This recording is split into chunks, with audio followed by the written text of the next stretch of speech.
Bon anniversaire Merci. pour les 60 ans du CCFD.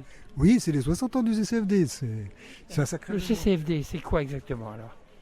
Un Alors, comité? voilà, ça s'appelle officiellement, c'est Comité catholique contre la faim et pour le développement Terre solidaire. Voilà, C'est un mot qui est bien long là Oui, aujourd'hui. c'est très long, c'est très long. Donc, On dit CCFD alors. on dit surtout CCFD Terre solidaire, parce que Terre solidaire, on y tient. D'accord. Voilà. Alors, CCFD, c'est quoi? Quelles sont les actions du CCFD? Alors, c'est une association de solidarité internationale qui à la fois fait soutien à un certain nombre de partenaires, on les appelle des partenaires, c'est des associations, des groupements de paysans, des groupes des droits de l'homme, etc., dans les pays du Sud. Et donc, depuis 60 ans, on soutient un certain nombre de ces associations. Et puis, on essaye de faire de la sensibilisation du public, de tous les publics, aux questions de solidarité internationale. Et donc, on a en particulier un certain nombre de thématiques. Il y a des choses qui nous préoccupent.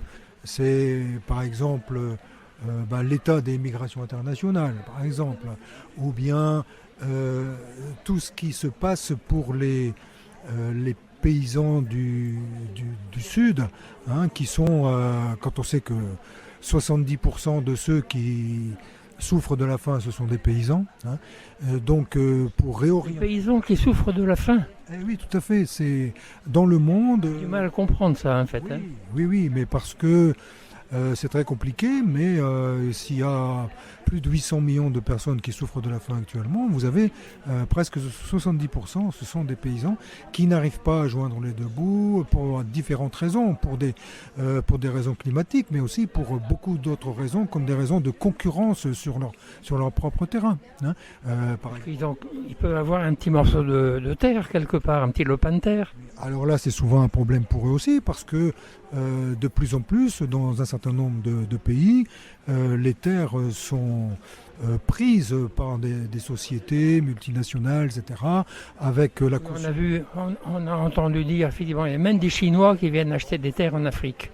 Tout à fait, tout à fait. Si vous allez à Madagascar, si vous allez au Congo, vous avez des Chinois qui effectivement achètent. Mais il n'y a pas que les Chinois. Vous pouvez avoir le Maroc, vous pouvez avoir un tas de pays qui achètent avec la caution du gouvernement du pays. Voilà. Et donc les partenaires du CCFD justement s'organisent pour pouvoir résister à cela et pouvoir avoir effectivement la propriété de leurs terres, parce que bon, au niveau juridique, c'est pas toujours facile. On n'a pas ils n'ont pas les cadastres comme on a en France, etc. Donc c'est un peu compliqué, mais c'est vrai que c'est une réalité importante. Donc il y a la question, nous ça nous préoccupe beaucoup. Vous avez aussi le partage des richesses, c'est-à-dire que il y a des inégalités dans le monde qui sont croissantes. Ça, il faut s'en rendre compte, même en France, même si les inégalités entre les pays se sont réduites, les inégalités à l'intérieur des pays se sont aggravées.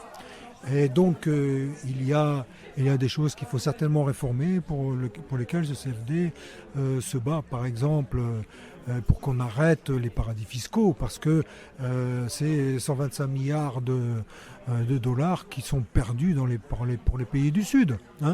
Donc oui, ils pourraient faire du développement, pouvoir avoir des écoles, des hôpitaux, etc., qu'ils n'ont pas. La formation est quelque chose d'important, certainement. Tout à fait, la formation, la sensibilisation, en faisant se rencontrer les gens aussi, les rencontres sont importantes. Rencontrer des personnes qui viennent d'ailleurs, ça nous change, ça relativise un peu aussi notre façon de vivre, mais en même temps, on reçoit beaucoup de richesses humaines de ces personnes. À propos de richesse humaine, justement, il y a certainement aussi un soutien aux filles et aux femmes. Tout à fait. Alors actuellement, le CCFD, dans son dernier rapport d'orientation, voudrait mettre le focus sur cette question du patriarcat, parce qu'on s'est rendu compte que effectivement, nos partenaires nous disaient que c'était souvent difficile pour que les femmes prennent leur place,